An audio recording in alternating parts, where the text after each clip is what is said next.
پھر اسی طرح یہ ہے کہ اگر رات کو جنابت کی وجہ سے غسل کی ضرورت تو اس کے لیے شرط نہیں کہ سحری سے پہلے کیا جائے.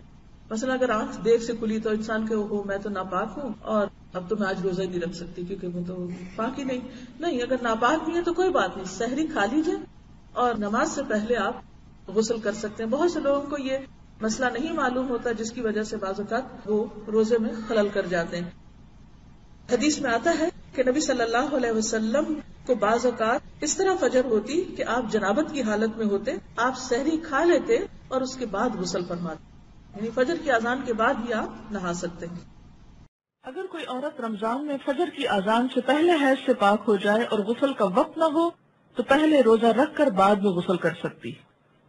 لیکن اگر اذان کے بعد پاکی ہوئی ہے, یعنی بعد میں بھی اسپاٹ لگا ہے اور سورج نکلنے کے بعد آپ پاک ہو رہے ہیں اور نہا رہے ہیں اور روزہ آپ صبح سے رکھ چکے ہیں تو وہ روزہ نہیں ہوتا. حضرت ابوبکر بن عبد الرحمن رضی اللہ عنہ سے روایت ہے کہ میں اپنے والد کے ساتھ حضرت عائشہ رضی اللہ تعالی عنہا کی خدمت میں حاضر ہوا. ہمارے سوال کے جواب میں حضرت عائشہ نے فرمایا, میں گواہی دیتی ہوں کہ رسول اکرم صلی اللہ علیہ وسلم احتلام کی وجہ سے نہیں بلکہ جماع کی وجہ سے حالت جنابت میں صبح کرتے پھر غسل کیے بغیر روزہ رکھتے. اس کے بعد ہم دونوں حضرت ام سلمہ رضی اللہ تعالی عنہا کی خدمت میں حاضر ہوئے تو انہوں نے بھی ایسا ہی فرمایا. اس سے کیا پتہ چلتا ہے؟